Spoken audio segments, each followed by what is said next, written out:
இன்னைக்கு பார்க்க போற கதை வந்து எஸ். ராமகிருஷ்ணன் சார் அவர்கள் எழுதின புத்தனாவது சுலபம் அப்படிங்கிற சிறுகதை. அப்பாக்களுக்கும் பசங்களுக்குமான உறவு அப்படிங்கிறது எப்படி இருக்கும்? 5 வயசுல எங்க அப்பா தான் என்னுடைய ஹீரோ. அவருக்கு தெரியாத விஷயம் இந்த உலகத்துல எதுவுமே கிடையாது அப்படிங்கறதுல ஆரம்பிச்சு, 25 வயசுல அம்மா உன் வீட்டுக்காரரை வந்து அமைதியா இருக்க சொல்லு. என் வழியில ரொம்ப குறுக்க குறுக்க வந்துட்டு இருக்காரு அப்படிங்கறதுல வந்து நிக்கும். இந்த கதையோட கதாநாயகன் அதாவது அந்த பையன் பேர் வந்து அருண். அந்த அருணுக்கும் அவங்க அப்பாவுக்கும் இடையில இருக்கிற அந்த ரிலேஷன்ஷிப் தான் இந்த கதை. அருண் வந்து முன்ன மாதிரி இல்ல. அருண் ரொம்பவே மாறி போயிட்டான். இந்த 20களுக்கு பசங்க வந்ததுக்கு அப்புறமாவே வந்து அவங்க உலகமே வேற மாதிரி ஆயிருது. 17 வயசு வரைக்கும் அருணுக்கு என்ன பிடிக்கும், எப்படி பிடிக்கும்னு எல்லாத்தையும் பார்த்து பார்த்து செஞ்ச ஆள் நானு. ஆனா இன்னைக்கு அருண் ஏன் என்கிட்ட ஒரு 5 நிமிஷம் கூட நின்னு பேசுறது இல்ல? அதுக்கு கூட உனக்கு டைம் இல்லையா? எனக்கு 24 வயசு ஆயிருந்தப்ப அருண் பொறந்து 1½ வருஷம் ஆயிருந்தது. ஆனா அருணுக்கு இன்னைக்கு வயசு அதையும் தாண்டிடுச்சு. அருண் இன்னும் என்ன பண்றான்னு எனக்கு தெரியல. அருண் காலைல பைக் எடுத்துட்டு வெளிய போனான் அப்படின்னா, நைட்டு தான் வீட்டுக்கு திரும்பி வர்றான். அவன் பைக் ஓட்டுறதும் அவ்வளோ ஒண்ணும் சரியா இல்ல. தாறுமாறா பைக் ஓட்டிட்டு போறான். அவன் பைக் ஓட்டுறத பார்த்துட்டு வந்து வீட்ல ஏன்டா இப்படி ஓட்டுறன்னு கேட்டதுக்கு சண்டை தான் மிச்சம். சரிடா நைட் இவ்ளோ நேரம் ஆச்சு எங்க போயிட்டு வர்ற அப்படின்னு கேட்டா, அதுக்கும் மௌனம் மட்டும் தான் பதில்.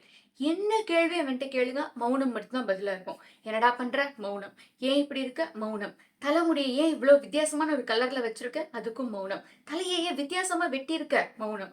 அதாவது எந்த அளவுக்கு இந்த பிரச்சனைகள் வந்து இந்த அப்பாவ பாதிச்சிருக்கு அப்படின்னா, அருண் வந்து அவங்க வீட்ல நின்னுகிட்டே 1½ மணி நேரமா ஃபோன் பேசிட்டு இருப்பான்.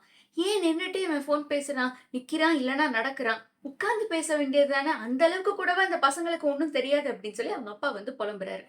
அதாவது அந்த வயசுல இருக்க பசங்கள்லாம் தன்னை எப்படி நினைச்சுக்கிறாங்க அப்படின்னா, இலவம் பஞ்சு மாரி நினைச்சுக்கிறாங்க அப்படின்னு அவர் சொல்றாரு.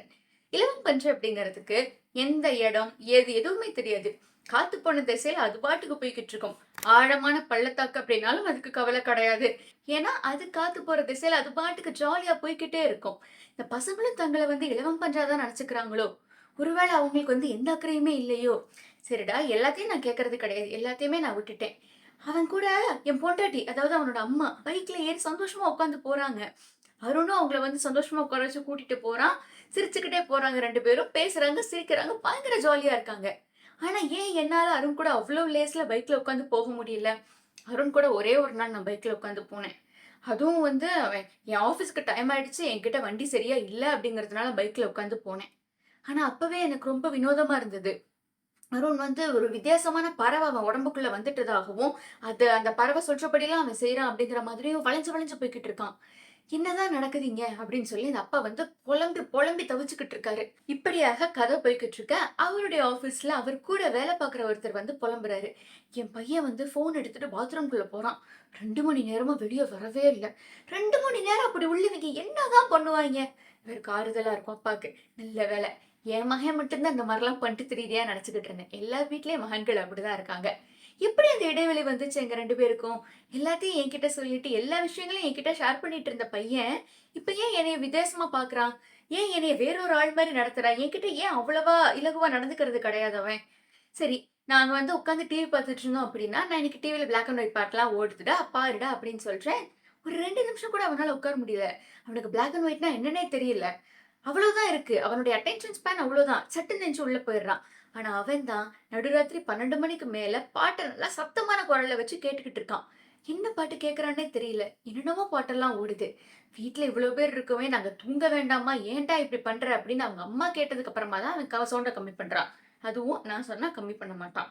இப்படி இருக்கான். இவனுக்கு வாழ்க்கையில பொறுப்பு இல்ல. ஒரு வேலை வெட்டிக்கு போகணுங்கிறது இல்ல. காலேஜ முழுசா முடிச்சானான்னு கூட தெரியல. காலேஜுக்கு பாதி நாள் போனான், போகல. அத கேட்டா அதுக்கு ஒரு சண்டை வந்தது. இருக்கிற வரைக்கும் நம்ம எல்லாத்தையுமே செய்வோம் அப்படின்னு நினைச்சிட்டு இருக்க ஒரு அப்பா. இந்த கதையோட முடிவுல அப்பா வந்து ஒரு விஷயம் நினைப்பாரு. இளைஞர்கள்லாம் இப்படித்தான் இருக்காங்க போல இருக்கு அப்படின்னு நினைச்சிட்டு, நானும் இந்த வயசுல இப்படிதானே இருந்தேன். அப்ப எங்க அப்பாவும் வந்து இந்த மாதிரி தானே நினைச்சிட்டு இருந்திருப்பாரு அப்படின்னு சொல்லிட்டு போவாரு. அடுத்த ராத்திரியில அருண் கேட்ட திறக்கிற சத்தம் கேட்கும். சரி நம்ம போயிட்டு வந்து மூஞ்சிய கழுவிட்டு தண்ணி குடிச்சிட்டு படுத்துக்குவோம். நம்ம மூஞ்சிய கழுவுனா நம்ம குழப்பம்லாம் போயிருமா அப்படின்னா தெரியாது. ஆனா இப்போதைக்கு நமக்கு வேற வழி இல்ல. அதனால நம்ம மூஞ்சிய கழுவிட்டு தண்ணி குடிச்சிட்டு போய் படுத்துக்குவோம். அவ்வளோதான். அப்பாவுக்கும் மகனுக்குமான அந்த உறவு வந்து எப்படி எப்படியெல்லாம் மாறிட்டு வருது. அது ஒரு அப்பா அவரோட பாணியிலே வந்து எழுதியிருந்தா எப்படி இருக்குமோ அப்படிங்கிற மாதிரியான ஒரு சிறுகதை இது. இது வந்து சிறுகதை அப்படின்றத தாண்டி, நம்ம எல்லார் வாழ்க்கையிலயும் டே டு டே லைஃப்ல அது பையனா இருந்தாலும் சரி, பொண்ணா இருந்தாலும் சரி, ஒரு கட்டத்துக்கு அப்புறம் அந்த அப்பாக்கள் கூட இருக்கிற உறவு அப்படிங்கிறது எப்படி மாறுது அப்படின்றத சொல்ற மாரியான ஒரு சின்ன கதை. இது வந்து சாருடைய வெப்சைட்லயும் இருக்கு. சாருடைய சிறுகதை தொகுப்புகள்லயுமே வந்து இந்த கதை இருக்கு. ஸோ உங்களுக்கு வந்து இந்த மாதிரி கான்செப்ட் பிடிக்கும்னா ட்ரை பண்ணி பாருங்க. அண்ட் இந்த 5 நாள் நான் சொல்லப்போற மற்ற சிறுகதைகளுக்காக நீங்க என்ன சப்ஸ்கிரைப் பண்ணிக்கோங்க. Thank you.